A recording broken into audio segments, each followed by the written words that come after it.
So it is my great honor to welcome to the show Trey Spruance of Mr. Bungle, Secret Chiefs 3. Trey, how are you doing? I'm doing great. Very, very pleased to be talking with you.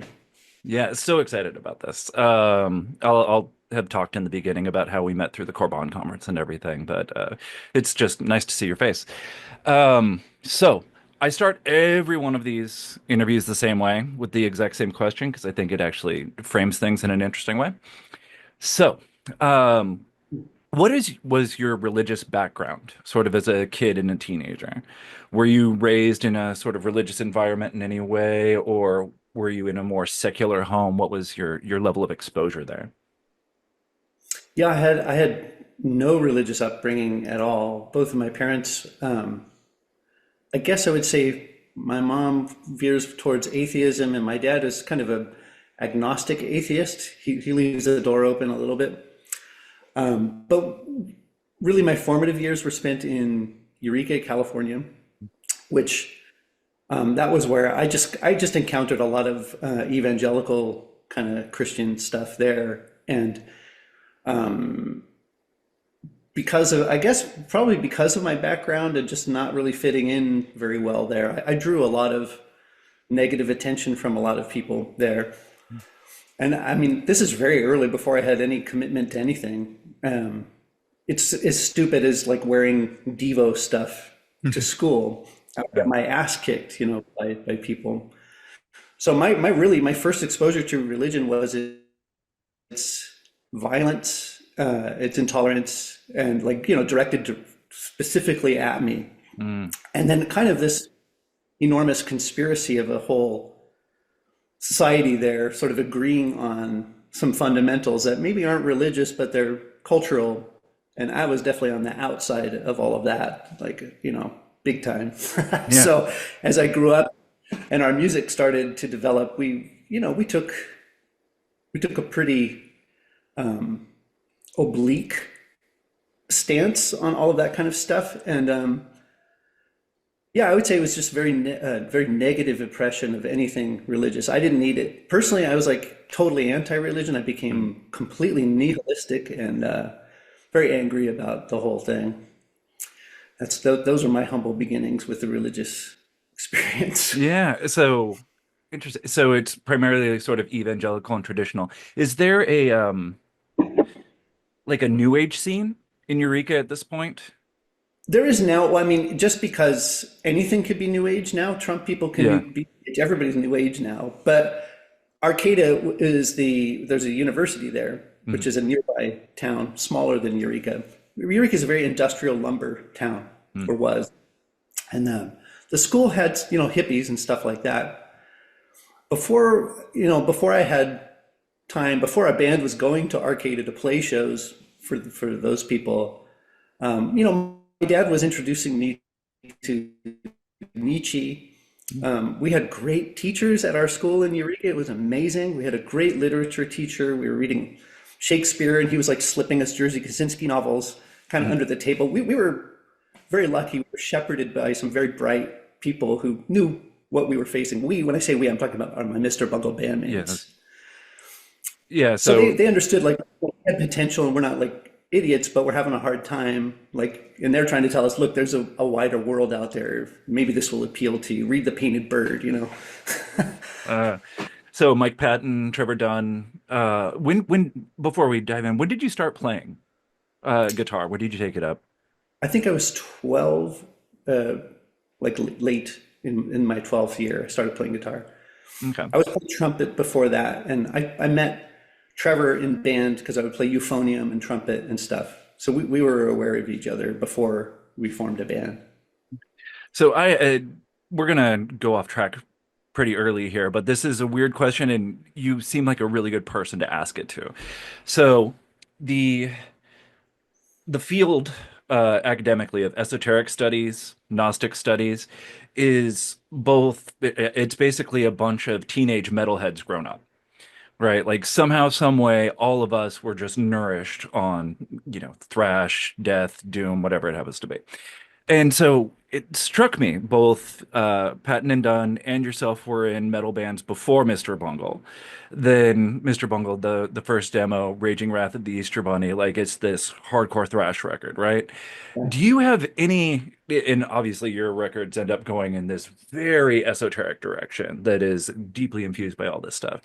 Do you have any idea why this is the case? Like, I know correlation isn't causation, but like, what is the relationship that makes so many teenage metalheads turn into this sort of like esoteric milieu later on? Oh, I think it's because we have a natural inclination for divine things, things that are beyond the reach of our, no matter how well developed our rational capacity gets, the fundamentals of being lie just beyond that. And to have these kind of imposters come in and kind of choke the life out of the potential to reach for that creates a dark longing.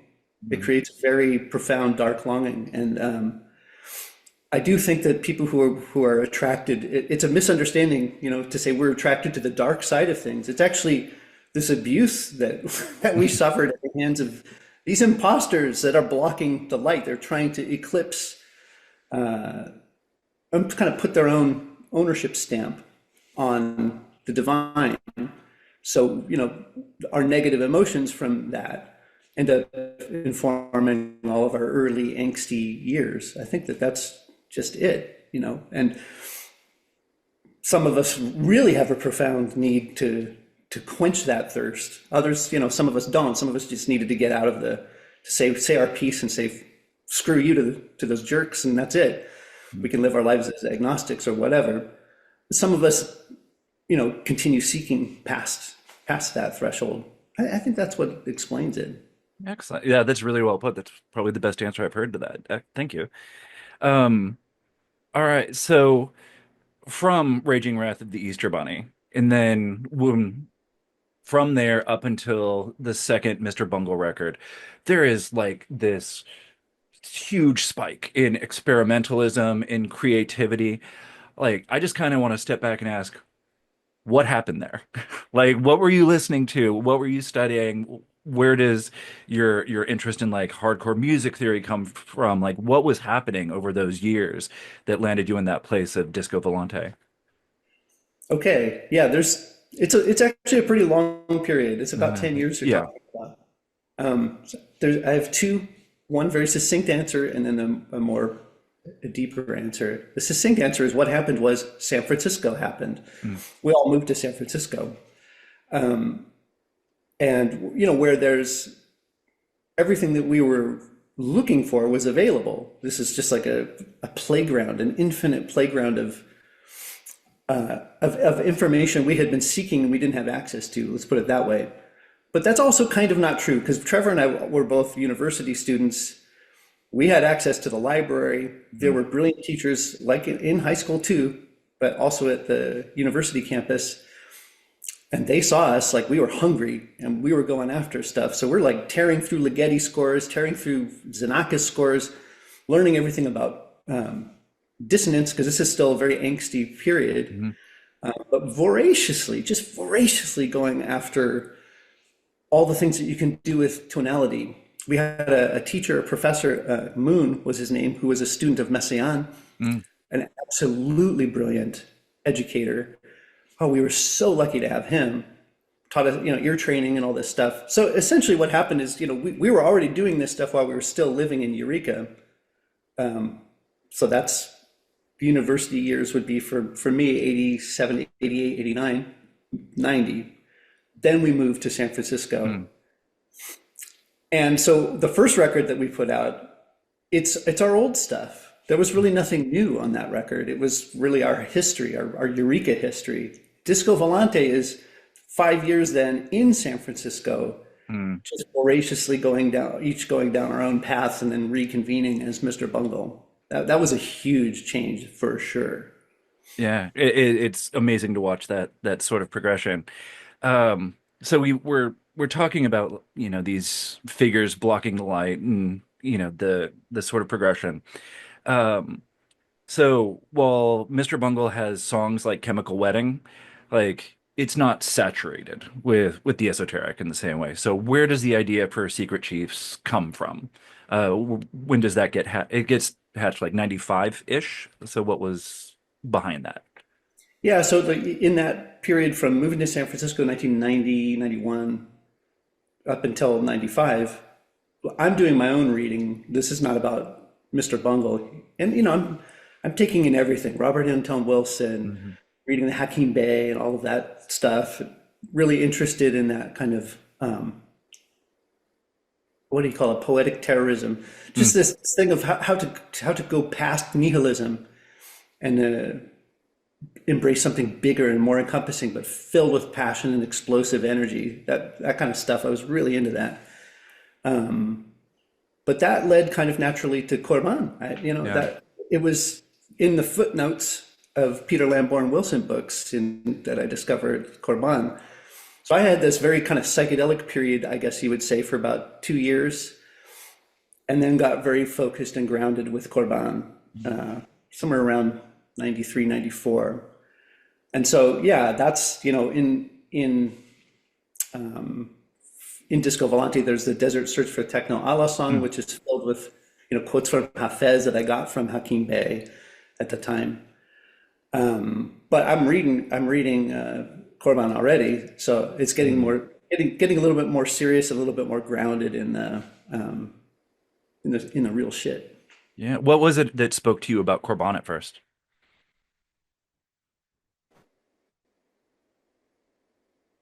What it is that it's really the role of the imagination, Hmm. being able to see somebody speak about the imaginal, make a distinction between the imaginary and the imaginal, and to talk about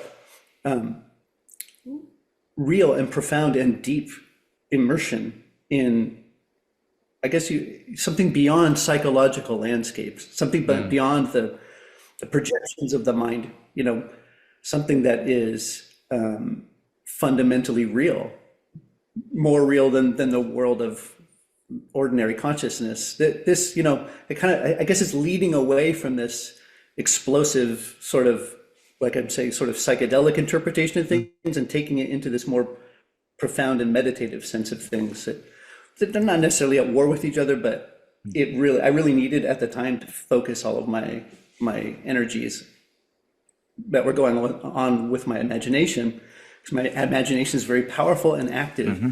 and it needs to be Harness. harnessed. And Corban really gave me a focal point and a way to step through what were very, you know, really crazy times. I mean, the word is right. It's crazy. It was very crazy times, very explosive, crazy times. Can I ask how so? I mean, Uh, yeah, should I even get into this? uh, I'll put it this way. I was reading, I had been reading like the Robert Anton Wilson cosmic trigger yeah. stuff. Uh, you know, there's a potency with that. As goofy as some of it is, there's a potency there where, okay, if I step out my door and I start experimenting with some of this stuff that he's talking about, see for myself, right? Hmm. See if I can kind of manifest the way people talk about that stuff now. And then, this is going hand in hand with reading Crowley on similar subjects. And it was 93, I think. And it's the dog days, it's July 23rd. All of those, you know, Robert and Tom Wilson sort of things aligning. And I'm just walking around town, just looking in people's eyes and seeing if I can, connect in some weird psychic way with people. Totally insane. And yeah, you can. In San Francisco, there's other people doing that too. Hmm. So there's this weird feedback that you're establishing all over the place. Like, holy crap, this stuff is real. But what does that mean? Mm. I mean, I kind of learned what it meant. One of the maybe the most important experience I had from all of that was late that night on July 23rd. I was like, kind of, okay, I'm done with this. Yeah, I gotta put this away. This is a little bit too nuts. And I'm going to a sushi restaurant, and I see this guy, and he's like screaming, kind of speaking in tongues, blah, blah, blah, blah, blah, blah, blah. standing in the middle of the street. Like, okay, San Francisco, guy Yeah. screaming in the middle of the street. But I also noticed I knew where Sirius was in the sky, and he's like looking right at Sirius, and he's Hmm. going blah, blah, blah, blah, blah, blah, at Sirius because I minored Yeah. in astronomy in college, and I'm aware of the Sirius situation. Yeah. And I'm like, okay, that's weird. I go eat, Yeah. come out, he's still doing it. It's nighttime. He's still out in the middle of the street. It's on Geary Street. He could get hit by a car. Oh my It's pretty gosh. gnarly. Yeah. I'm like, this is so weird. I still hadn't seen his face.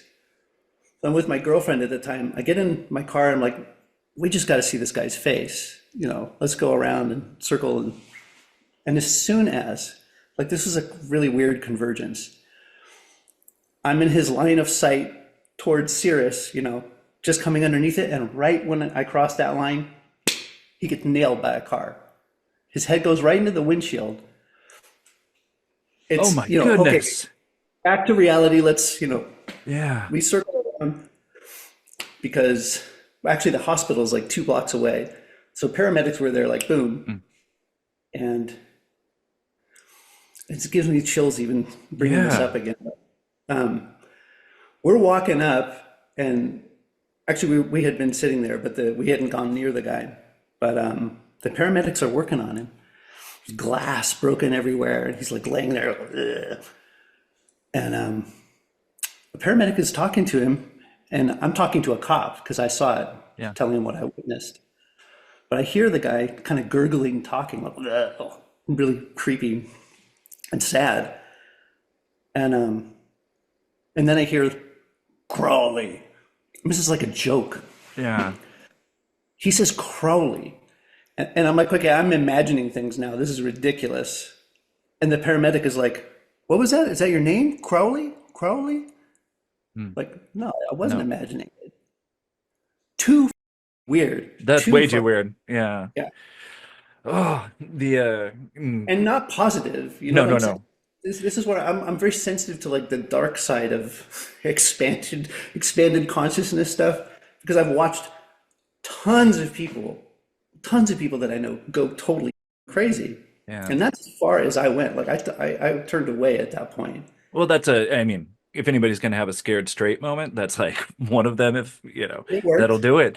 But yeah, I don't want to get too far off on this tangent, but like Robert Anton Wilson, he opens so many interesting doors for people, but not all of those doors are good, right? I Like, consider him extremely irresponsible, to be uh, honest. It goes with that libertarian way of looking at the world. Reality is what you can get away with. Yeah, fuck everyone else. I'm smarter than everybody, and I don't know. There's something wrong with that shit. I don't know. we'll get into your sort of religious progression as we go, which is also super interesting. But yeah, I went to his wake actually because he lived in Santa Cruz and I was living in Santa Cruz at the time. when did he pass?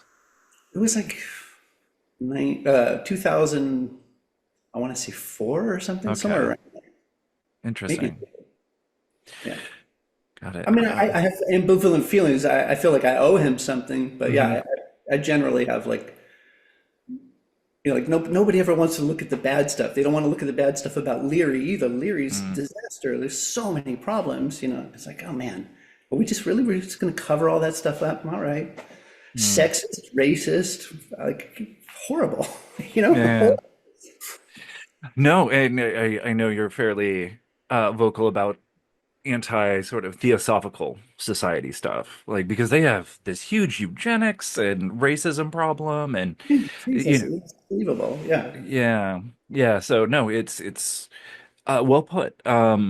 And so that's, this is going to be a weird transition, but like that's one of the things that's really great about these later, and by later I just mean after the first two Secret Chiefs records. So starting with Book M, they're just so disciplined, right? And they're so careful and so complex. Like you can feel that in everything that it does. And so there's a lot of different ways of going about Book M. And we just talked about Corban. But I figured I'd just sort of set up this idea that came out in the talk that you gave about it here at Harvard Divinity School. So you talked about Book M as a way you were trying to, quote, invoke a theophany of the Grail, right? And you're very much bringing in Corbin. So what did you mean by that? I think I had been doing my own sort of intertextual hermeneutic analysis of the Grail mythos, and in a way, it's another. It might be another example where you of parallelomania or something like that, where you're just finding too many things that fit together, and they're fitting together in such a resonant and powerful way, and you're wondering like, why I can't be the only person who sees this or who would be affected by this. But it's not like I can get people to read 700 pages of a bunch of different books.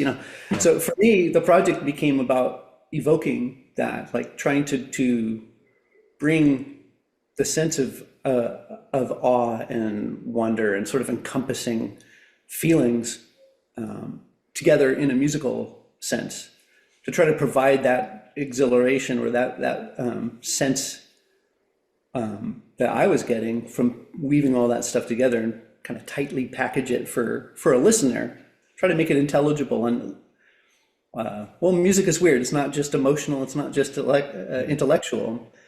And if those two things are working together, they can go beyond both. So I was really trying to provide that for Yeah. listeners. Yeah, so you spoke to the sort of intertexts and the parallelisms. The word that comes to mind is correspondences, like going Yes. through your liner notes and hearing you talk. It's just there's this incredible system of correspondences that's coming through in all these different ways. So it seems prudent to just sort of set a sort of example out there and start to unpack one, just to give if people are listening who haven't listened to Secret Chiefs already, just press pause right now, go and just like listen to Book M and come back because it'll make more sense. But here we go. Yeah, this is all background material here. We're talking about my sordid Yeah. beginnings. We all start there. All right, right. All right, so let's start with I don't want to go numerology, but 7 and 12. Like 7 and 12. Let's start with the numbers, right? So I Right. know, and we don't have to get into like 3 and 4 and 19, just like 7 and 12. What are 7 and 12 doing in Book M? Right? What are the ways in which those are resonating across intertext and in rhythm? Yeah, great question. I mean, I can start with music. Everybody who's a musician is dealing with 7 and 12 all the time because we have 12 chromatic notes in Western music theory and 7 diatonic notes that make a scale. So everybody knows the scales. They know 7 note scales, and there's 12 of them, right? I mean, this is fundamental to all musicians. But in the ancient world, you also have the understanding of that there's 7 planets, 7 observable planets moving around across a zodiac of 12 signs. And you read Pythagoras, and Pythagoras is telling you why we have 7 note diatonic scales, and why that works. He's giving harmonic justification for a system of imposing 7 corresponding with the planets against that 12 background. It kind of justifies Western music in a way. It justifies Western chromatic equal temperament by dividing the the stations of the sky into 12 equal parts. It's something that can be controversial when you're looking at music from a non-Western point of view. Like, why do you divide everything into 12 equal parts? I mean, there is an answer. It's the sky is divided into 12 equal parts, and we call 3 of them a season. It does work. There is a reason for it. But there's a strong Iranian influence in Book M because of, first and foremost, because of Corbin and reading all of these Iranian sages and their take, whether Neoplatonic or straight Shiite take. I mean, after all, you have 12 Imam Shiism, you have 7 Imam Ismaili Shiism. These things are, they all kind of fit together. So with the liturgy of the Grail, actually, that's the Corbin work. The Shiite liturgy of the Grail really does bring together, well, his notion of Templarism, the encounter of the Western world in the Middle East during the Crusades, and a chivalric, like, liaisoning between fighters of the Crusades on the other side. And he does that in a very rich, symbolic, narrative way. And he brings in a lot of the, I don't know that he's making the point that the Grail romance was a result of that contact in the Crusades. Like if Wolfram von Eschenbach was somehow privy to some information that came from the Shiites. I don't know that he really says that, but the question is open. It's open because the name Phlegitanis in the Wolfram von Eschenbach stuff, there's a lot of very deep reasoning that you could attempt to apply to say that this encounter of the Crusades resulted in the Grail mythos. I don't know.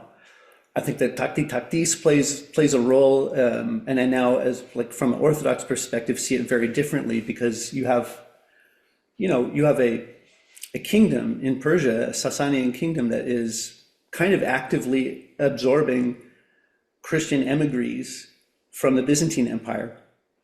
This is more recent information, so I wouldn't have known this during Book M. Book M kind of holds up. The thesis Yeah. of Book M sort of holds up, that there's a lot of intercourse between Iranian and at the time sort of Greco-Roman world that then manifests in the Grail romances in the Western Europe.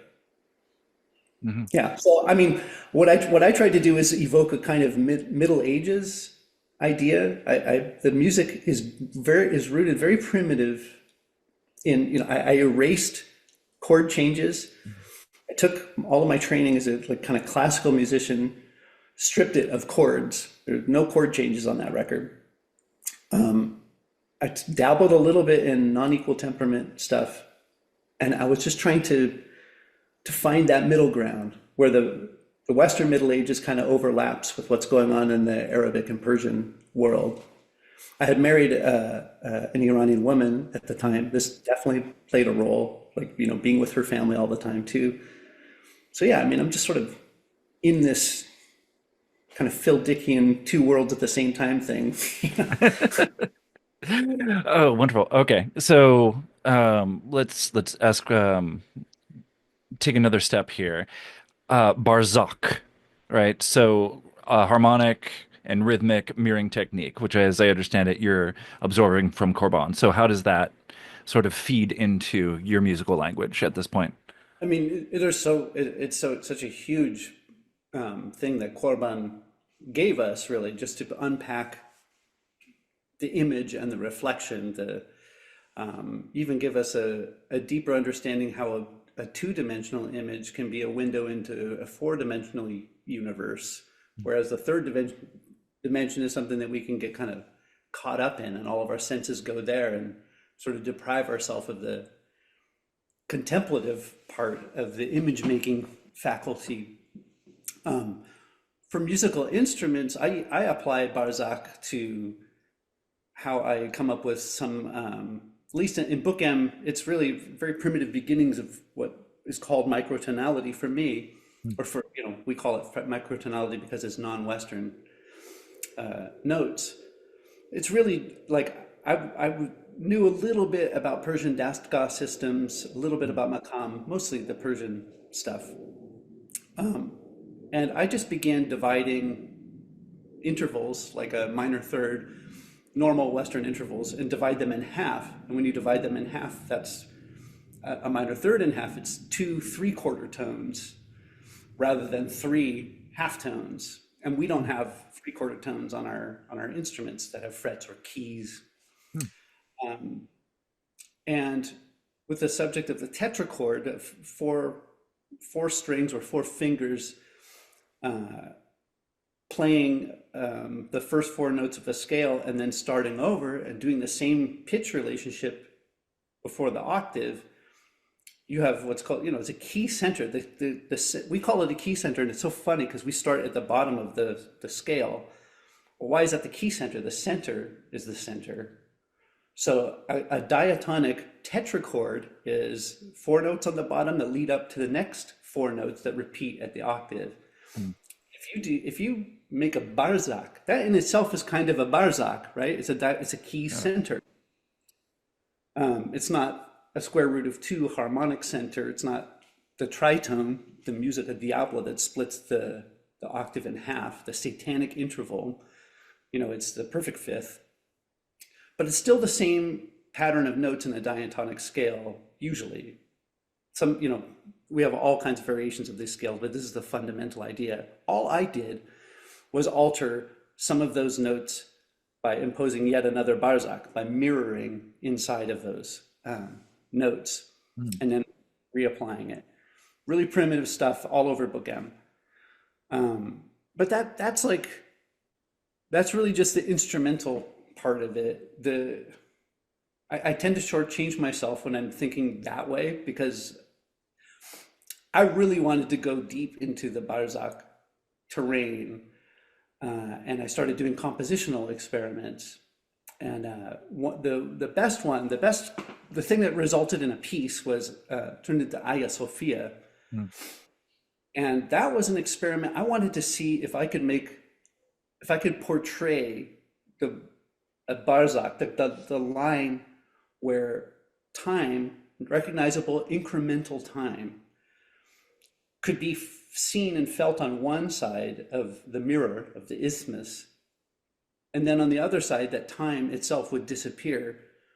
I wanted to see if I could have time and timelessness exist in the same composition without anybody noticing. That's a trick. Yeah, just to see if I could transpose the listener from structured linear time into complete lack of time. And in Hagia Sophia, that's what happens. It starts with very syncopated. It sounds like really complicated, odd meter kind of stuff, but it isn't. It's pretty strictly 4/4, just dance music. It's really straightforward. And at the Simurg, what I call the Simurg cry, it kind of announces, that this pan-dimensional thing is happening, because it also comes out of this weird spatialized universe. Comes from just like you're in this narrow stereo field, and all of a sudden stuff kind of starts coming from the fourth dimension or something. But then the music, the rhythm gets stricter, more squared off, kind of more stupid, just going dun, dun, dun, dun, dun, dun. And what's happening is I'm just submitting a duduk melody at this point. That's where a duduk melody from Armenia or Turkmenistan, I'm not sure where the melody actually comes from, but it's played on a duduk. When that enters, that's sort of the enunciation, that we're about to take this journey. And that's when the music gets really dumb and straightforward. But then when the beats stop, when those beats come back in, they're completely subservient to the melody now. Because before that, the melody was following along the blocks. The melody was playing along with Kronos, playing along with chronological time. But at that midpoint in the piece, all of those relationships are completely reversed. The melody, which is totally fluid, takes over. And there's all these beats and all this crazy syncopation under it. But I assure you, there is no time there at all. None of those beats make sense. They have no pattern. They don't repeat. They're not really syncopated. Somebody listening carefully would say that's all wrong. It's just a mess. It's total, absolute chaos. But really nobody, until I came out with this at the conference, nobody in 20 years ever mentioned hey, that's a big mess, because it sounds like dance music. It does, yeah. There's people who've done choreography to that piece. Nobody ever said, there's no time here. But believe me, if a musician sitting down and analyzing it will tell you, yeah, that's true. There is no time here at all. None. It's gone.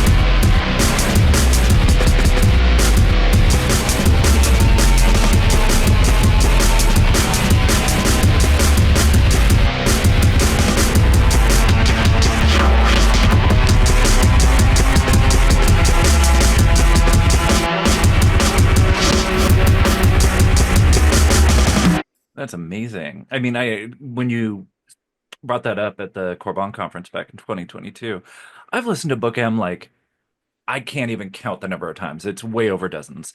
Never noticed that. I'm just like, oh, this is a really interesting tune. Like the total disappearance of time. It's just one of these things. It's a compositional urge, though. Like you can see how Hmm. this doesn't come from sitting down with an instrument and saying, "Oh, look, I mean, it's Secret Chiefs began to transform into more of a compositional vehicle for these large ideas that are not my own. That they Hmm. come Islamic sages, they come through Corbin, they come from Kabbalism, they come from Christian mysticism. I'm just trying to find ways to transcribe these enormous, powerful things into music. Oh, that's so cool. All right.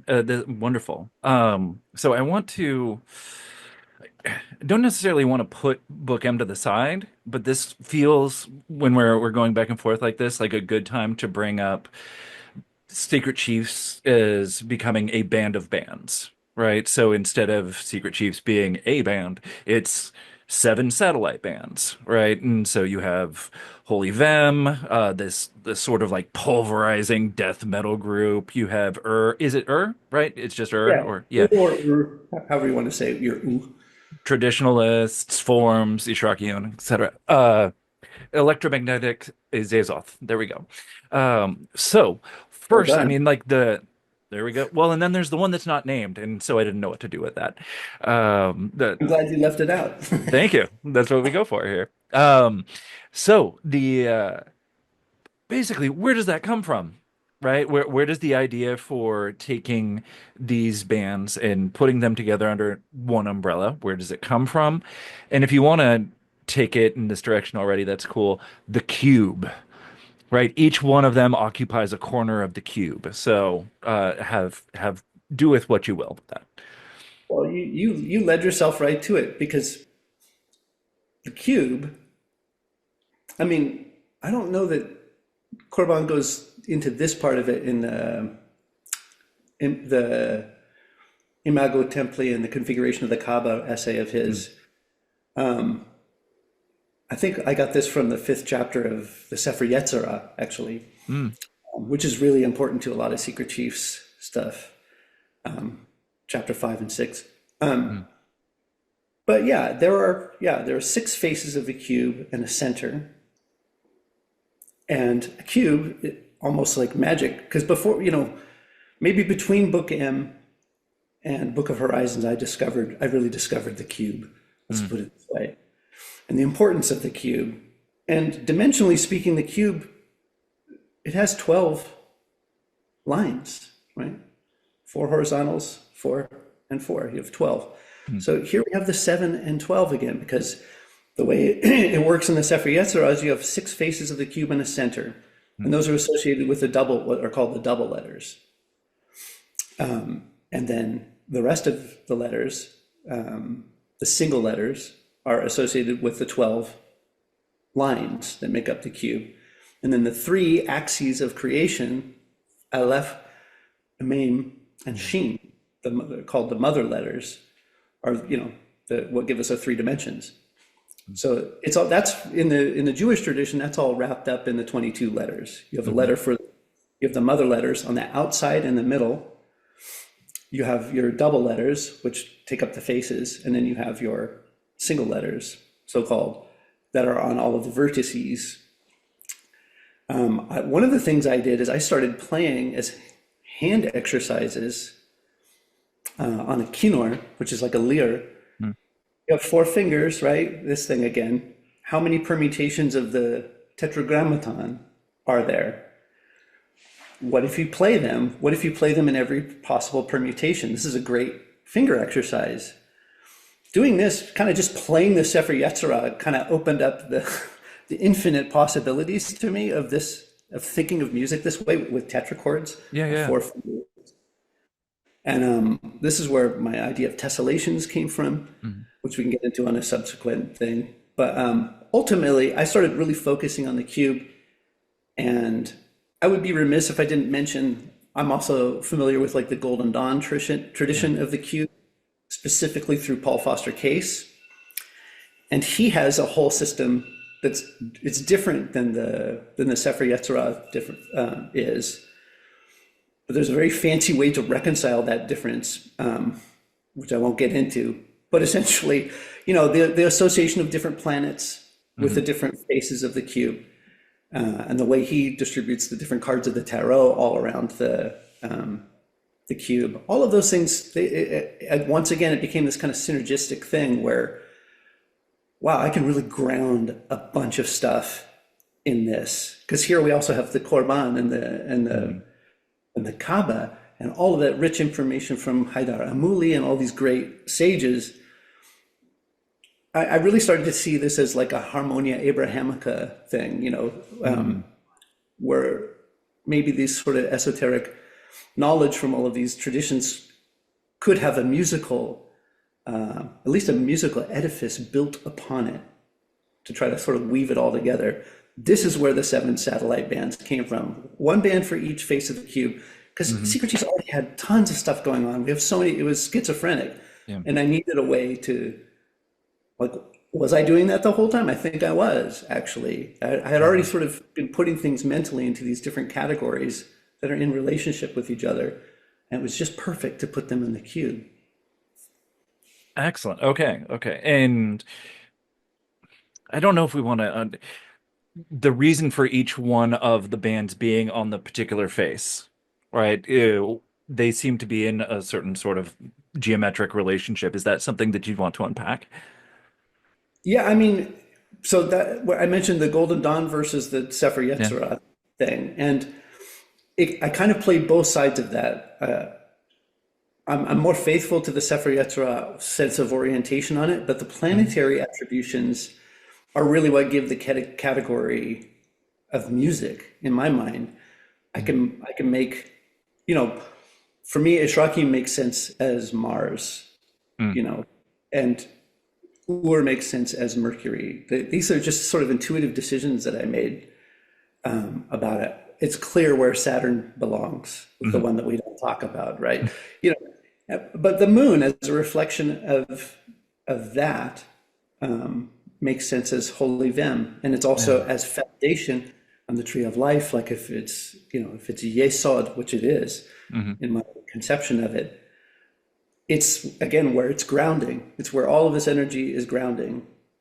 If it's a central pillar thing, this is where the electromagnetic Azoth is. It's right there in the central pillar on the tree of life because it distributes. It doesn't really have a color of its own, as that it distributes the light Hmm. into all of these different colors, and each of the band takes on a different hue, a different kind of genre project, a different kind of concept of rhythm. Like, or it's all completely straight. It's just Hmm. hammering with surf music, or it's krautrock. It's something that has continuous kind of eighth notes going.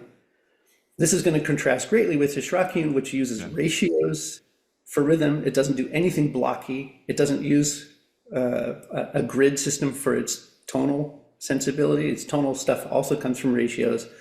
So you have all of these amazing ways to organize all of these different things in a harmonious way. Electromagnetic Azoth is kind of the link that connects all of Yeah. them as the central pillar. You're the composer listed by name in all the other bands, and then in Holy Vem, you're the enemy. What is that like? What was behind that? What's the uh, like an alternate persona? Like what are you trying to come through by being the enemy on on those tracks? I mean, even back then, this is like before the Orthodox stuff and everything. Even back then, my conception of the Holy Vem was that it was very much a exaggerated Gnostic kind of Yeah. Manichaean clergy type of thing. That the band was like that. And really, the original formulation of it was, if metal bands are so evil and they're so into like the devil and all of that, I don't understand why they would be so furious about like the Inquisition and like torture devices and all of that terrible stuff that you always hear about. Like, shouldn't they be celebrating that? Like, if you're into the abuse and the humiliation of humanity, since that's what being a Satanist is all about, then you should be applauding the Catholic Church of the Middle Ages. Like, what the hell's your problem? So Mhm. that was the idea, was like, we'll Yeah. be in support of this monstrous religious institution that intends all this harm for humanity. And I thought that was like a cool idea for, an evil band. But I've since, that's for somebody else to develop that idea, because it would be just too weird for me to do that. Yeah, it would feel weird now. Yeah. Okay. Yeah, it's a good idea. I still think Yeah. it's a good idea, and there are bands that have flirted with it, but they just can't. The metal bands they're too timid, because their thing, they always have to be about like Satan or evil things or whatever, and they just can't be like, they can't put on a cross. It has to be upside down. Like, well, put on a Yeah. cross and be like the evil inquisitors. That's way scarier. That Mm. had way more of a dark impact on humanity. If you want to be scary, you should do that. That's what I was kind of trying to do, but Yeah. again, I'm Orthodox. It's not for me. That's Yeah. for some dumb metal band. They should do that stuff. I don't know why they haven't yet.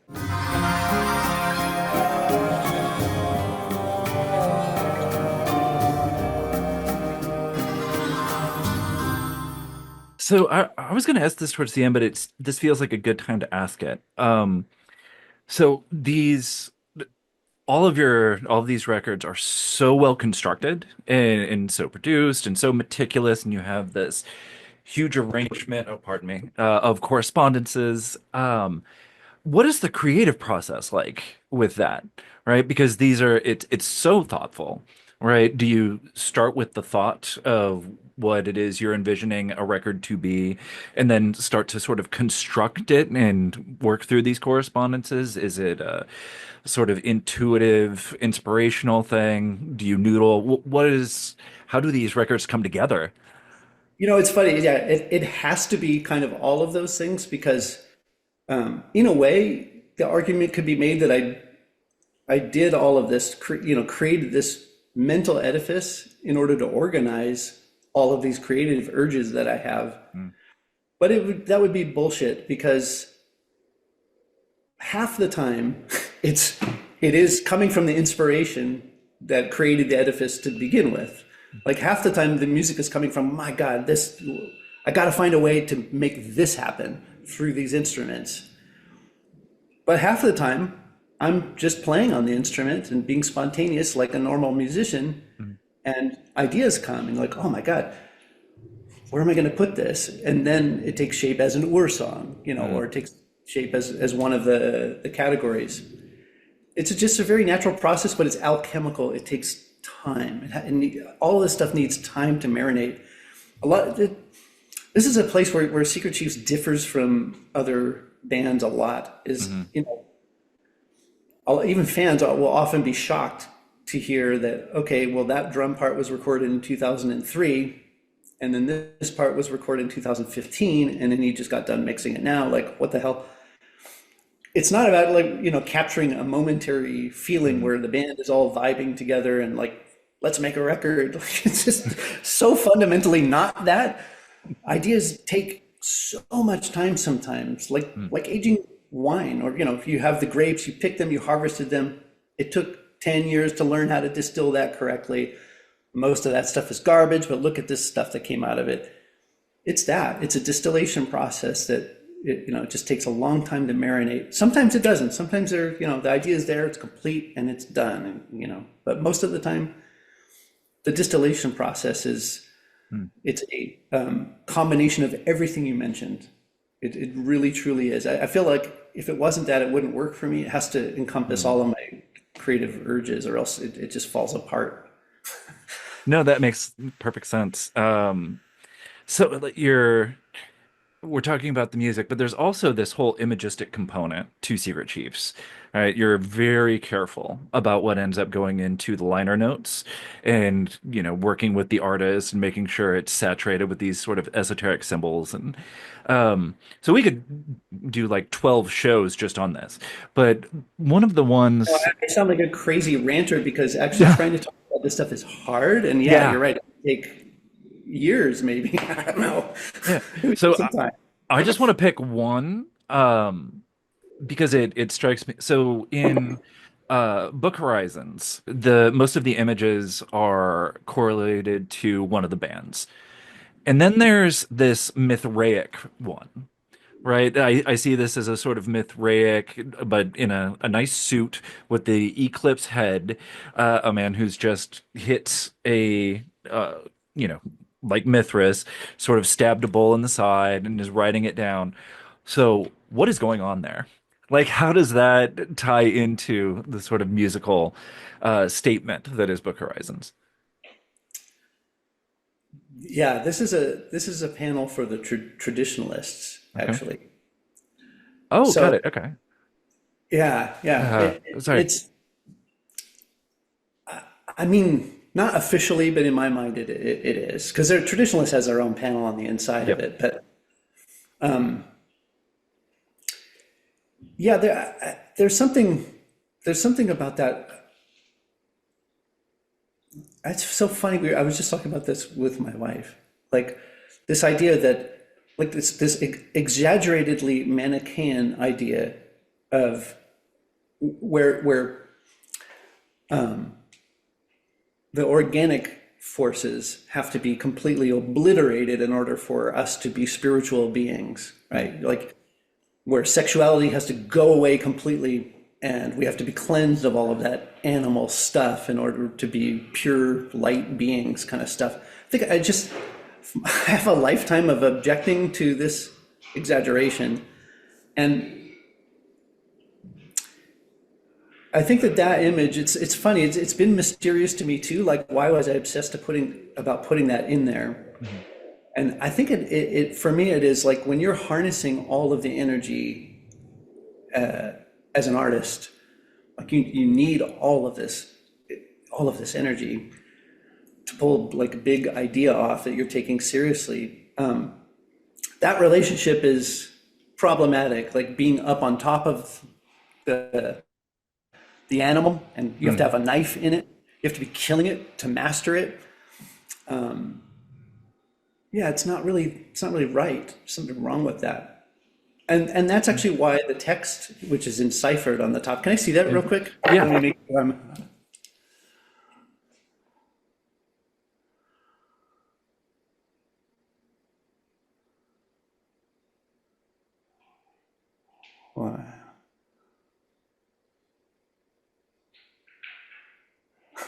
Hmm. Oh yeah, yeah. Okay. Oh boy, yeah, you picked a hard one, man. Sorry, dude. Uh, This is really me making a case for emanationist philosophy. That's really what that stands for. oh, wow. Which Okay. I'm not actually really an emanationist at this point. I've sort of changed my mind on some of that, but Yeah. not all of it, not all of it. It's really about wisdom Mm, being a matter of having the model that the emanationists use helps resolve this weird dichotomy between man and animal and between mm, nature and God and all of that. I felt that I had discovered like which I do agree with that. I felt that I had found a graceful resolution to that for myself. mm. Yeah, so it's really So, just about the wisdom of how you handle energy as an artist versus being super foolish about it. I think it's kind of a note to self more than got anything. So this is what is book right 2004-ish? Okay. And so doing some reading, is it around 2005 and after that you start doing your travels to go visit like Greek Orthodox monasteries and going through stuff like that? Or was Greek Orthodoxy already part of your life by the time you were doing these records? Yeah, it's another one. It's like just weird things happen because I have Aya Sophia on book M. Yeah. I didn't know what Orthodox really was. I had just located that convergence there. Corban had located a certain convergence there. It's a little later that I think like 2006, somewhere, yeah, just like Mm, maybe a year later. I think the first time I went to Turkey was 2000, maybe 2005.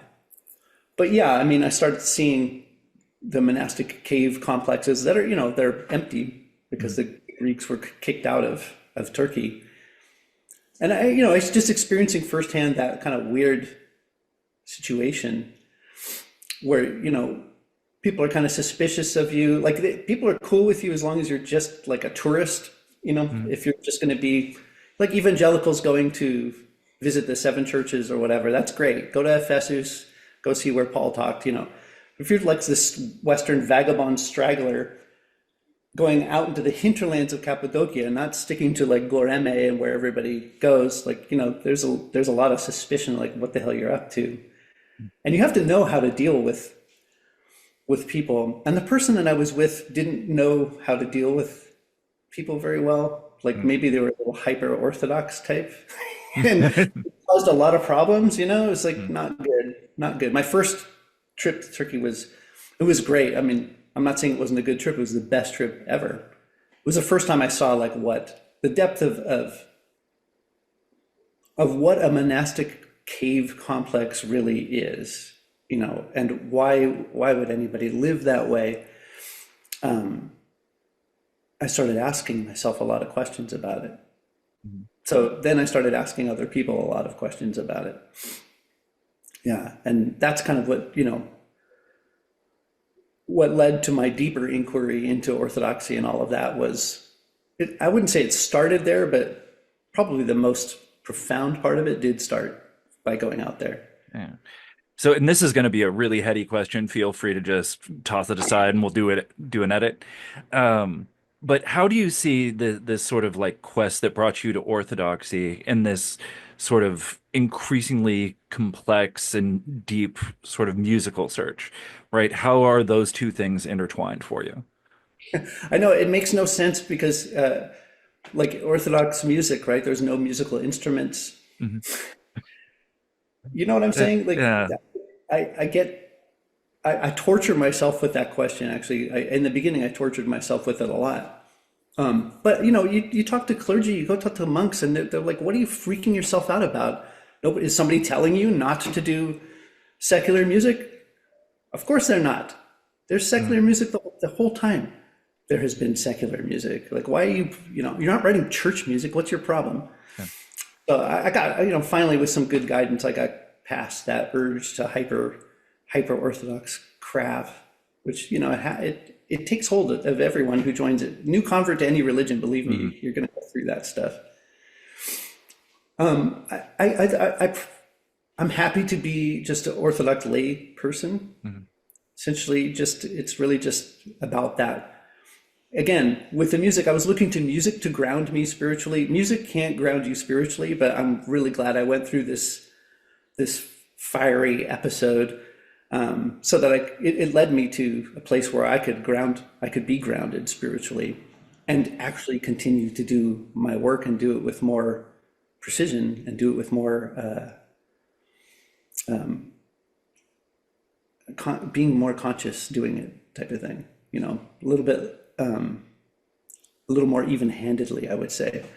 But sometimes the chaos has to be there. You have to let the Yeah. spirit speak, and sometimes the spirit just wants to go a little bananas, and Yeah. you Well, know, so speaking of which, Holy Vem wasn't on Book of Souls. Was what's the story behind that? yes, that wasn't to do with any of that. That's Uh, actually in the script, so to yeah. speak, for the whole book of thing. I'll just answer by saying, if it seems imbalanced now that like there's no holy vem, there's coming so much holy vem Mhm. that it's going to need further balancing.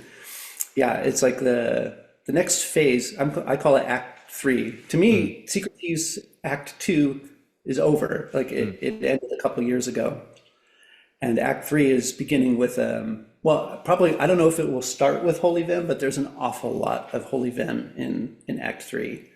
Yeah, there's tons. Okay. And that's because that balance that Book of Souls is folio A, folio B. Mhm. The Holy Vem stuff is going to happen to the side of all of that. It actually isn't going to be tilting that balance. I was sort of misleading. It's not really tilting the balance because it's not part of Book of Souls, this next part of Act Three. Mhm. But Holy Vem already has the music that will be present on Folio B. So its little part will rebalance that once I'm done with Act Three. Got it. Okay, I'm waiting. Love me some Holy Vim. Enjoy Ishrakiun, etc. It's But going to be, Holy if Vim. you are Holy Vem, is the Renaissance is coming. Yeah. You're going to be a very happy man. The thing I was going to ask you is like the diagrams in Book of Souls. What so as I'm hearing you talk, I'm able to start to piece these things together. Some of it's familiar to me, anagrams, diagrams, etc. My question is, what are some of the, I'll just make one. What's the weirdest response you've gotten from a fan who's been like, I understand what this is? Oh man, yeah. I mean that and that you just held up. It's like it's me sort of giving up because I had very lofty aspirations for the artwork on that record, like with Book of Horizons, and it's just not possible to do. There's just too much going on, too busy with all of life. And I debated like, should I put this out there because there's crazy people out there. We already had like lots of crazy people listening, which is fine. Yeah. I don't mind crazy people, but kind of opening up your diary like that, like I made sure like, okay, there's nothing really informative here. They can't like get too much out of it. I'll tell you a story. This was actually back in Mr. Bungle 90s period. The weirdest one of these. It's not the weirdest, but it's the easiest for the public. Let's put it this way. I kept our tour manager kept getting calls from Japan, and it was some girl, and she's like, she just keeps saying she needs to talk to you. Like she keeps harassing me. This is like before real cell phones, but he had a cell phone. It's like I don't know where she got my number, but she keeps calling. Will you just talk to her? I'm like, no, I don't. Just some random person, no. And finally, he's like, 2 weeks into this, he's like, you have to just fucking talk to her. And he gives me the phone, and it's this woman. She's speaking English okay, and she's like, she goes through this whole thing, nothing too crazy sounding at first. She's just saying like, I have a dog, and my dog died. It was a very beautiful dog. I love my dog very much. I love this dog. And it died. And I was looking at your artwork for the Mimishka Maushko's song, Disco Volante. And I saw that you understand about my dog. And I want to know if my dog died, and you know my dog, I want you to tell me how to die. Oh my goodness. What would you say? Um, I guess you kind of have to do the well, that's a great question. I think that's a really really rich, important question. Okay, I don't feel like I'm in a place where I've been I in this could, situation. I wasn't in a place either, yeah, but it's, yeah, I just tried to explain to her, oh, no, no, no, it doesn't mean that. yeah, I had to just tell her, like, here's what it means. Here's what this part means. And okay, the dog part of it, you're like, oh, I can see how you would think that, but nice, actually, okay, this, you just try to redirect it a little bit. And she seemed satisfied by that, but you don't know. I don't know what happened with any of that. clearly. But this is the kind of stuff you do deal with, this kind of stuff, like a lot, a lot. So around, I guess it's 2008, you start recording for John Zorn, right? So you do the Zaphon comes first. Up on, yeah. Yeah, and then you end up doing the Malkut later. So, I mean, this is super fascinating as just a nerd that, John Zorn is as into like esoteric correspondences and theory and all the way those things work as you are. So, how did you guys meet? How did you come together? What is the electricity like when you two are talking about stuff like this? It's been an amazing friendship. Like I met him in '91 because he produced the first Mr. Bungle record. Hmm. He helped us mix that record. And then on and off since then, I would participate in some of his game pieces and stuff. And, that's like being one of the musicians, one of the many musicians in John Zorn's remarkable orbit. He has the best players, period. Yeah. And he knows how to get people to play nice together and everything. He's so good at all that stuff. I hadn't like ever put out a record on his Zadig label or anything like that. And it's not that we've drifted apart. We just, I didn't really see him very much 1999 till 2005 or so, maybe a little longer. But he came to see Secret Chiefs. We did like a stripped down version of the band at the Stone, and he hadn't heard it before, and he was stoked. Like he was really psyched about it, and he ran home. I could grab it for you. He ran home and gave me a box, and this gilded gold box filled with 300 compositions, maybe not that many, but yeah, like 100 something compositions. He's like, pick an album's worth of music, whatever you want, and do a record for me. I'm like, hell yeah, okay. Yeah. And I took the box and I went home and I started going through the pieces, and it was so cool because like I would just write down what my first impression, like, oh, this should be like Lalo Schifrin, like this part could be, well, this is like the theme from Exodus, let's do it that way. This should be a metal thing, fit into without imposing the 7 bands on it, just the way my brain works, I'm interpreting his stuff that way. And when I gave him my selections, he was happy, and I started recording, and he was so happy about that record. Like I something about that, like the experience of that record, making that record for him, really took our friendship to another level. Like it was really nice because again, he works with people who are players, and I'm not really a player, like I play, but I'm okay. But there's these giants all around. I'm an arranger. For him, what I'm really good at is arranging his music. I'm a composer and arranger and producer. Those are the hats that I wear. Like player, yeah. Like I guess I have to be here, so I'll play something. So it was cool. He saw me at that point. But maybe it's not that he didn't see me before, but once that happened, it was like, oh, I know what to do with this guy. And, we could communicate on that level after that.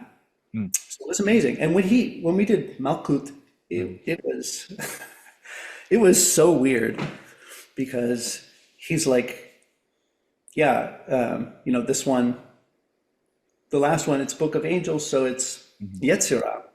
We hadn't talked about it. I hadn't even told you this, but all of the satellite bands are Yetzirah.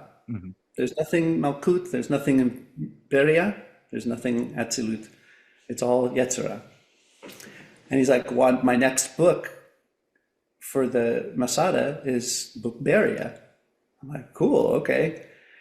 And he's like, but I'm going to assign each of the groups one of the Sephiroth. And he just somehow knew. He's like, and I'm assigning you Malkut. And I'm like, I don't want to let too many cats out of the bag here, because Book M means a lot of things, the M, but really the primary meaning is that it's outside of Yetzirah where the satellite bands are. It is the kingdom. It's like a place of great distinction if you understand the significance of it. Like everybody wants to be absolute, right? Everybody wants to be Dat, but no, Malkut is the place. It was like to me the hugest honor, like the hugest honor. So I worked my ass off on that record, and then he had all those problems putting it out and everything. It's kind of the hidden secret Chiefs record. Oh, But fewer people know about that record because he had a problem with pled music when it was supposed to come out, and it didn't come out for like a year or something. oh, He lost tons of money, like they ripped him off. Yeah, it was bad. oh! What a bummer, because it's an amazing record. Like Yeah, one of I'm my real favorite. happy. Yeah, I yeah. feel like I had the best Secret Chiefs band that has ever been assembled for that record. Like, and we toured with that record, and it was the greatest. It was the greatest. The best Secret Chiefs band ever was for that. So before the episode ends, I do want to talk about tessellations. So just want to cede the floor to you. How would you illustrate tessellations for people, especially for those who are sort of outside music theory, although speaking to musicians as well? Yeah, I mean it's one of these another one of these enormous undertakings. It really came from sitting with a like a lyre or lyre. In Hmm. this case, it's a kinnor, but just a harp-like instrument, and doing finger exercises. You use four fingers on that instrument if you're just using your right hand, and that goes back to this tetrachord thing, the four Mm. string. Um, and those finger exercises, they just if you do the same pattern over and over again, it's something you do like when you're a kid and you're tapping on your desk.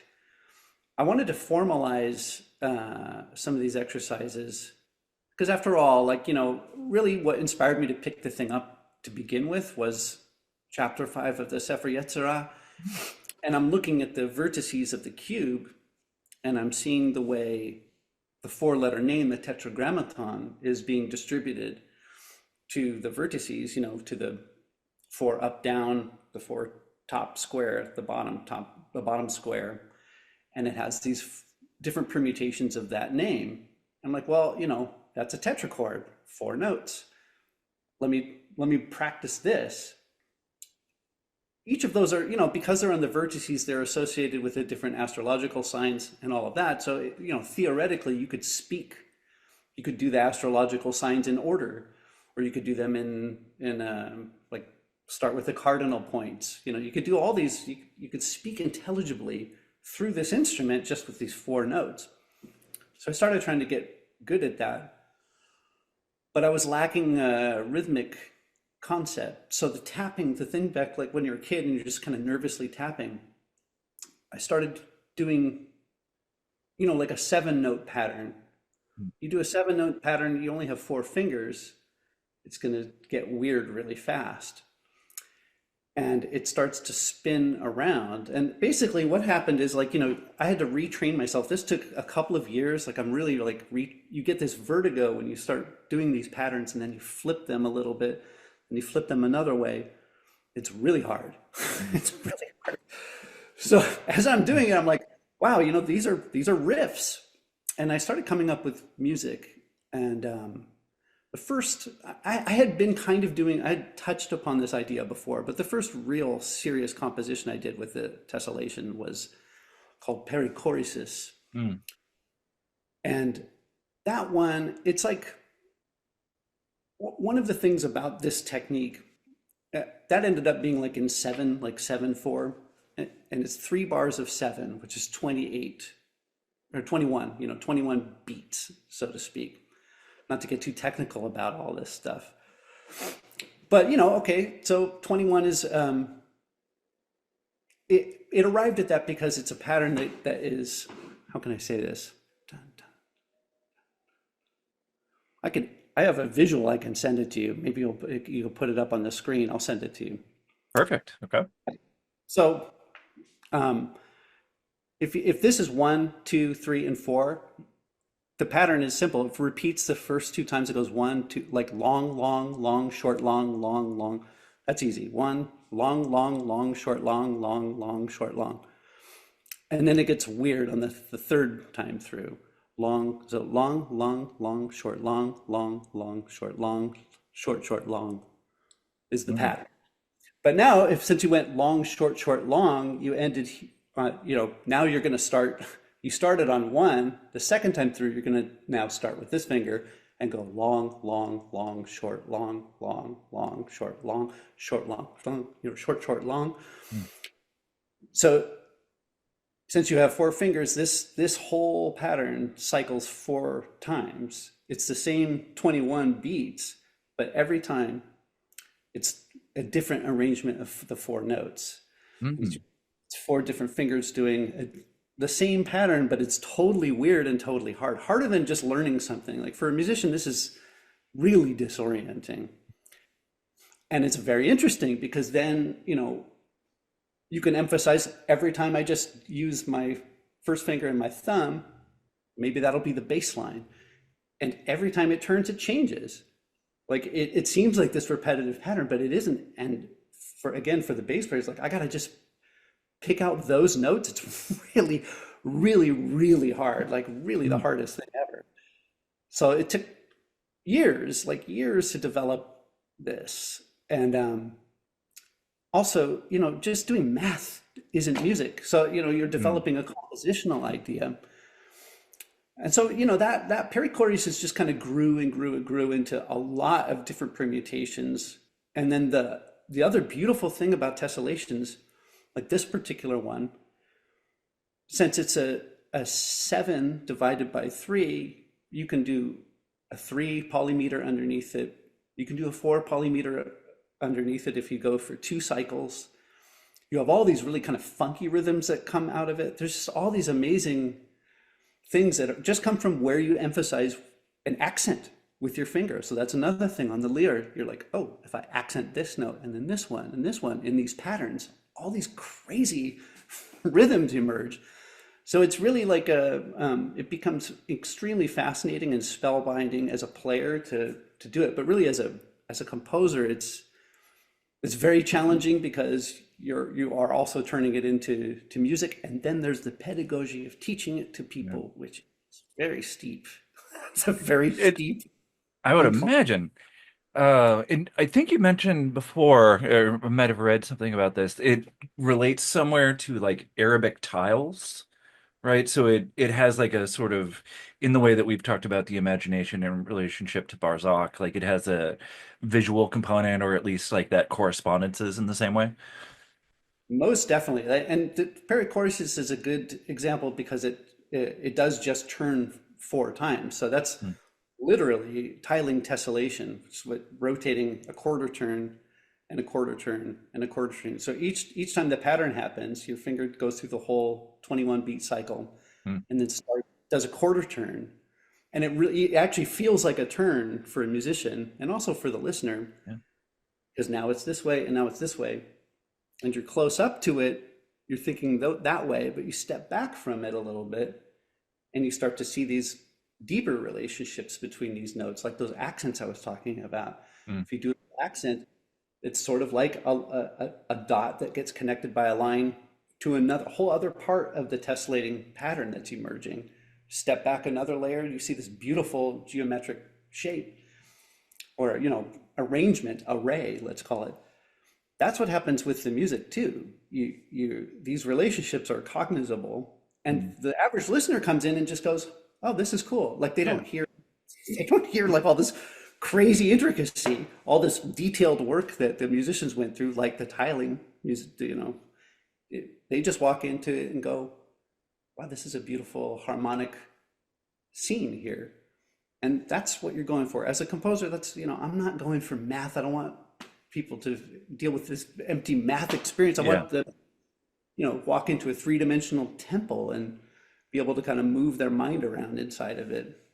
And the other thing about perichoresis is also, you're trying to write this piece, the title, the title occurred to me just because of the natural things that are happening when you approach the rhythms this way.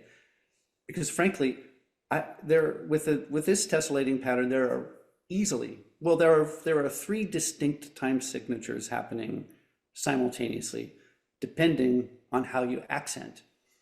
So it's all in the emphasis. It's all in what you decide to do with the bass drum or with the bass. Hmm. How the listener hears that. There's a lot of ambiguity in the piece. You're going to hear it almost like shift gears or transition into one sort of sense of time, but that might not catch you. You might still be in the one that was there before. That's intentional because there really are three different layers of simultaneous time taking place. So you can kind of take your pick of which one you orient to really Hmm. at any time. And that very much that was intentional because I'm trying to illustrate the term perichoresis, which is it's a Trinitarian. It refers to a dance, literally dance, Hmm. of the persons of the Trinity that there's a mutual indwelling where they are Mm. in relationship and never um, ceaselessly in motion, in dynamic motion or dynamic relationship without ever like touching, essentially. I don't know if that's really the right way to say it, but as they are in this harmonic relationship, let's say, that is, ever present, and um, not to divide them up into completely different entities, but like, Perichoresis, the song, kind of doesn't divide them up into separate entities either. They are the different time senses of time are all mutually indwelling, and they are Mm. present at all times. You can kind of choose which one to focus on. Oh, that's so cool. I never knew that. Mm. Yeah, the Yeah. definition of the word perichoresis, if you look it up, Yeah. it applies. It applies to the piece. Absolutely does. Your first piece for Kronos was also very tessellation oriented, right? The Seraphita one? Yes, the Yeah. second movement, the Baphomet, is all based on a tessellation, and it has some of those exact things. It's a different time signature and everything, but some of those relationships I explained about, like if you just pick certain notes and make that the bass part, like all of that is in that piece. It's Mm. a very challenging, like unbelievably hard piece, and and actually I can say. Um, they worked with the Lines Ballet in San Francisco, and they did Alonzo King wanted that piece. He wanted the Serafita piece, Mm. which was amazing because I have to say that Kronos, once they were playing with the ballet, which is, this is movement in space. It's like it kind of clicked. I felt like they played the piece so much better after they played with the ballet, because yeah, it's not, it's all these gestures that imply movement. And Alonso Mm. got that, and his dancers totally understood the larger gestural shapes of the piece, and it really helped. Having that visual like, helped to congeal the performance a lot. Oh, so cool. Cool. And you you did another thing with Kronos, right? The Saint Cyprian one. Actually, this is something we're going to go into a rabbit trail here, but the second piece that I wrote for Kronos Quartet was on the figure. It's called the Black Arts Book of Saint Cyprian the Mage, Hmm. and it's about, anyway. I won't go into the whole story, but it's interesting because Saint Cyprian is essentially the saint. It's like King Solomon type of person who is very very well versed in magic. The story is he went to school in Egypt and Babylon, studied with all the masters, also studied Titanic magic in Athens, and then came back and was plying his trade during the Christian era, early Christian era, like third century. Uh, anyway, it's a long story, but essentially the thing is like he renounces his magical career mainly because he can't get demons to do a certain thing that he wants them to do, which is to corrupt this young girl. And he's like pissed because, whatever the power is that's enabling her to not be affected is stronger than the devil. Like, this is bullshit. So he summons the devil, and the devil's like, basically he gets in a fight with all the demons, and the devil's like, you guys are full of shit. You're not powerful. So I'm enjoying the real power here. It's unbelievable. Yeah. So, throughout the last, after that, like for 1,000 years, Armenians and Arab Christians, they carry little scrolls and stuff inside their amulets. They do this kind of Christian magic stuff with Saint Cyprian. But that tradition then somehow came into Europe much later, like end of the Middle Ages, end of the Inquisition. And there started being references to Saint Cyprian in Mm. grimoire tradition. So then, okay, then it becomes historically visible in the Iberian Peninsula. You start seeing in Portugal and Spain all this talk about Saint Cyprian and all this kind of sorcery, divination stuff. It's all about finding treasure, liberating, basically stuff that Moors and Jewish people left behind when they were kicked out of Spain and Portugal. It's all about finding their treasure, kind of thing. It's typical, like, black magic bullshit.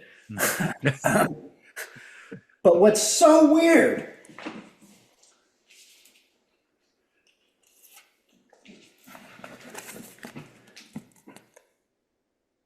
Oh, weird. look at how thick Uh, this book is. Yeah, that's quite a tome. Yeah. This is Cyprianic magic from Norway and Sweden. Just endless, endless, it's not even grimoires. This Yeah. stuff like passed hand to hand, and it's all this like magic, invocations, the usual stuff, but Yeah. so far out of context, so far away from even the Latin absorption of the Cyprian grimoires. Like, where did the hell did they get this? Nobody Yeah. knows, actually. Really? Yeah, it's So really, like they're not in terms of like dating on the material or they know when the stuff was, yeah, they know when it's from. They just don't know where it came from. Like, why yeah. are you guys talking about Cyprian? Hmm. Look, I mean, it has all this stuff. Oh my goodness. Oh, that Yeah, is so cool. it's really interesting. Yeah. The whole story of it, it's just absolutely, absolutely mind blowing. The reason I bring all this up, not one black metal band has talked about this. None. This is None. their tradition. It's Yeah. a black magic tradition. Never. They never even brought it up. Oh, that needs to be brought more public. In some It's sort just of like neo-black metal thing. I want to see this happen. it's because it's more now the scene changed and it's all about dressing up in furs and spurting blood all over the place and calling that paganism. The thing that was so interesting and why I felt is so appropriate for this string quartet piece is that I started seeing, I knew about Cyprian from Orthodox, from my spiritual father was considering that using that maybe I should use that as my Orthodox name, Mm. because I come from a kind of occult background, which made sense, but I wasn't like, he was also like, well, you're not really renouncing all that stuff. And to be honest, it seems like it's the ladder you came walking in the window on. So maybe we shouldn't shit all over it like that. Which Yeah. is true. That's It is great. true. Yeah. So then that was the end of it. I didn't really, and then I started seeing it. I started seeing his name in weird, like occult, very deep into like this kind of, that shelf, Mhm. the really Scarlet imprint kind of, super occultist stuff, post Crowley stuff.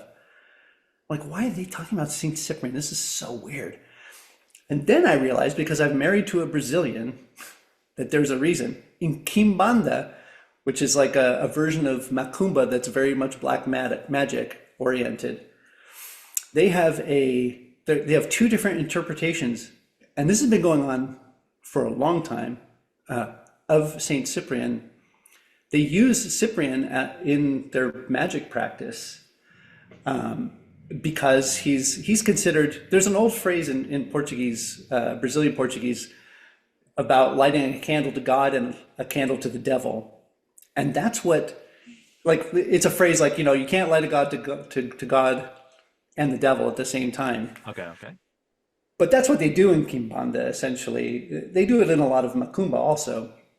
Syncretic post-Catholic religions, Hmm. it happens all the time. And their basic philosophy about it is that if you get yourself into trouble and there's too much demonic activity around, you call upon Saint Cyprian because he's an Eshu.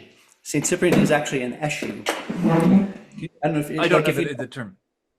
well, Eshu is like in voodoo, it would be Legba. Is a threshold spirit that grants access to and from the divine and human realms, Okay. Okay. and is usually like the trickster, classic trickster figure. He's a very heavy Eshu because he's there to get you out of trouble if you've been invoking too many demons and they're asking for too much stuff from you, kind of thing. Hmm. And in Kumbanda, they're very, very serious about their weird black magic stuff. So I started seeing more, I started looking into that part of it, and there's a pretty good writer on that subject too. But this is a totally well-developed tradition. Its roots go back at least to when Portuguese witches were expelled to Morocco from Portugal, Mm. along with all of the Jews, and and then they ended up in Angola, and that's why it Yeah. became a syncretic religion that got imported and became Macumba, and that's why he was part of that whole package. It's so interesting. That is fascinating. Holy smokes. So Yeah. interesting. So yeah, like Cool. one of the Yeah. movements is called Bruxa de Évora, and we've been to Évora, and the Bruxa just means witch. This is a real person, the Bruxa of Évora, but there's all these, hagiographical stories about her and her witchcraft and all that. So that I'm looking at this like, okay, I'm seeing this from the Brazilian Hmm. perspective. I'm seeing these, I know about it from the Orthodox perspective. Now that it seems like there's this crazy Crowleyan kind of renaissance among the occult people, but they don't know the Orthodox stuff. They don't know, Hmm. they don't know anything. What the hell are these people? They don't even know their own Yeah. tradition. Gonna say. So I just kind of wanted to open the discussion on the subject and like, okay, let's do a piece Yeah. about, and let's not forget the most important part of the story, which is always left out by the occultists, which is it's always Cyprian and Justina, the woman. They always leave her out because they don't like that part of the story, which is that, she remains steadfast in the face of all the games of the black magic. Mm. And ultimately, her remaining steadfast is what changes Cyprian into from a mage to a saint. Like they edit that part out. In Kimbanda, they leave that part in, Mm. right? In the real black magic, that part is the most important part. So I mean, there's a part of me that's like calling them out, saying, "You guys are like total posers," because like, the most important part of this story is he has access to both heaven and hell. Like access to heaven, that's pretty heavy. Mm. Cool. So you mentioned that one of the main hats you now wear is producer, right?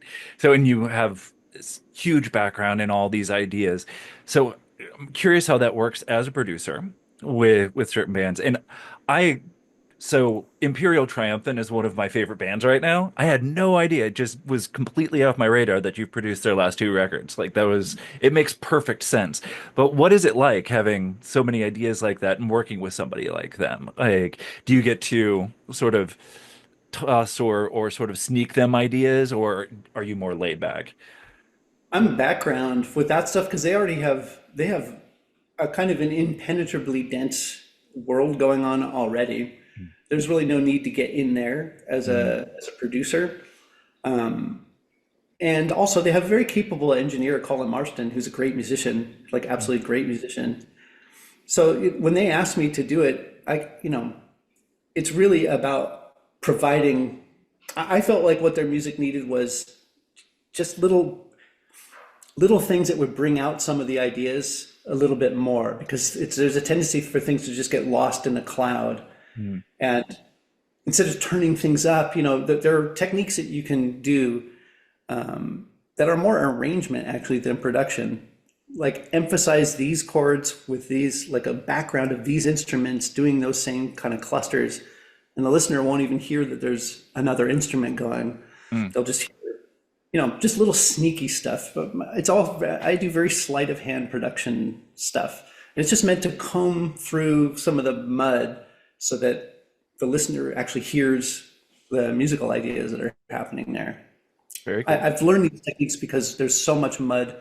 I pack so much crap into my music that you just have to figure out ways to make it more articulate, which is an evolving science. 2007, 2004, when probably my most ambitious record is the Book of Horizons. Hmm. I hear it now and I'm like, God, if I had only known then, you know. I mean, I still think I still can't top that record, but production wise, yeah, I could totally do it. So production is really the art of intelligibility. It is the art of being courteous to the listener. It's inviting the listener into your home and saying, "Look what we're doing." Not like overwhelm. You're not like trying to like bash them in the face with too much stuff. You're trying to kind of seduce them into being interested in what you have going on. So it needs an outside perspective That's also probably why it takes me so long to do my records, because I have to forget a certain amount of stuff before I can really produce it. Yeah. So, which brings me to a sort of closing question. I know you've been touring with Mr. Bungle for what, a couple, 2, 3 years right Yeah, now? like, yeah. Yeah, and like the super group with Dave Lombardo and Scotty and like, oh my goodness. But now you're back and you're doing Secret Chief stuff. So, but as you put forth, it takes a while, right, to do these things. So, um, where do you see it headed? Because you said you're in Act Three. Like there's something new that's going on here. Is there, a little taste that you can give to Secret Chiefs heads that are listening to this? What's where's this headed? I can say it this way, like what I learned from all of the activity before is that it's just better to have a lot, it's good to have a lot of music ready to go. I never had that. I was always chasing, like, do a tour, do a tour, do a tour, put out another record. Like, well, that's going to take some time. So you lose all your momentum. Then you come back a couple years later, and then I never had time to promote anything. It's just like everything's a clusterfuck. Mhm. So what I've learned is like, no, no, no, no. Let's have a lot of music ready. And then when we go out there, whatever it happens, whatever momentum we generate, we have more stuff ready to go. That's what I've been doing these last years, quite a few years now. Mhm. Just preparing, just get plucking the ideas off the vine and getting them ripe and ready. And then, you know, being close enough to pull the trigger that I can get, spend a month or something on any of these records and be done with them. I'm Mhm. not quite there yet, but I do have three records that are close. They basically need things that are very costly, like choirs and stuff like that. I Don't might come do cheap. it. That makes sense. Okay. I might do a crowdfunding campaign. Like Yeah. I wasn't going to do it before because I don't want people to wait around for another 2 or 3 years. Do a crowdfunding and then they're waiting for 3 years. But now, like that, all the pieces of the puzzles are really there. That expensive last little bit, I might crowdfund to be able to finish some of this stuff off. But we're getting there. We're close. Yeah, Close. well, I guess that sort of answers my question, but I'm going to ask it anyway. I see that you are playing in Philly in early February with Secret Chiefs 3. So it sounds like you're building the reservoir of new tunes. This isn't like the launch of a new Secret Chiefs on the road.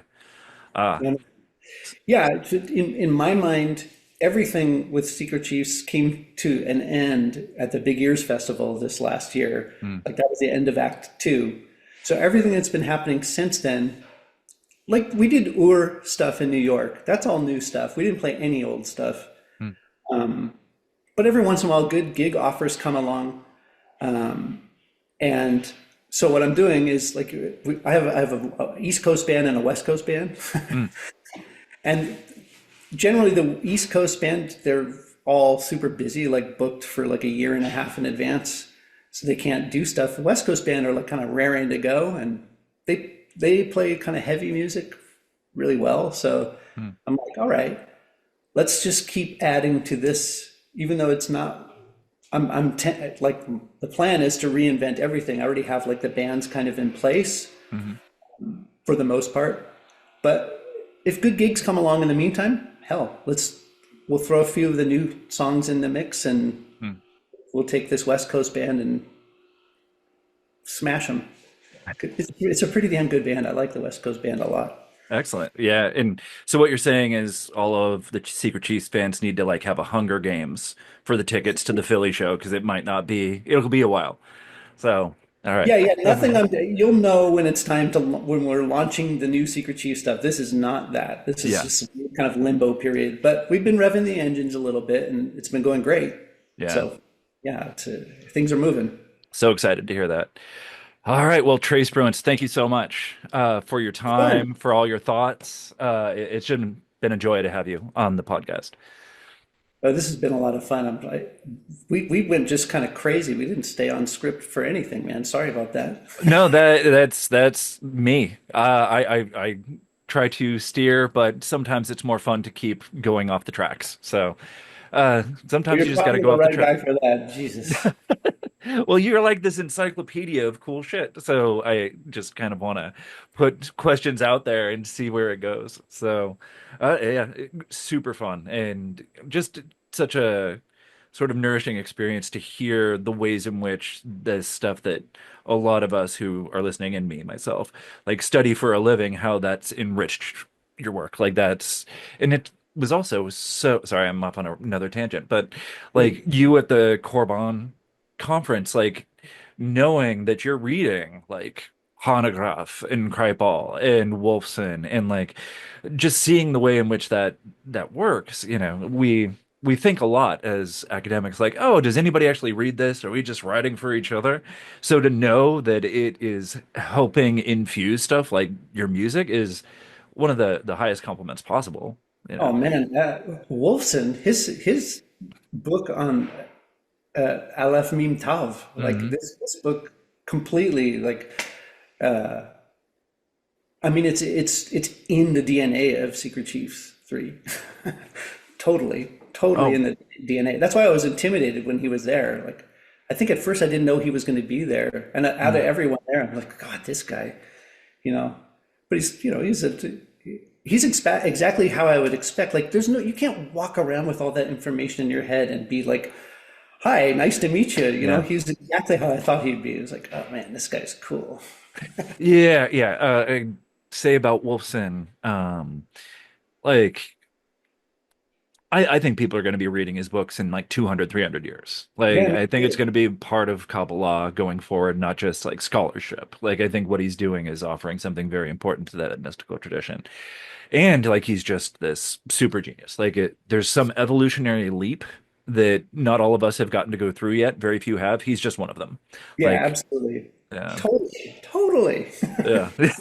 It's intimidating, but he's brilliant and he's so smart or so sweet too. Like he's a good person to talk to. So, yeah, well, Yeah. if you get out to Cambridge between now and May, he's here. So he like all the time. Easy. Yeah. Hey, I will remember that. That's cool. Yeah. But he also normally lives in Santa Barbara, which would be closer to Phoenix. So, um,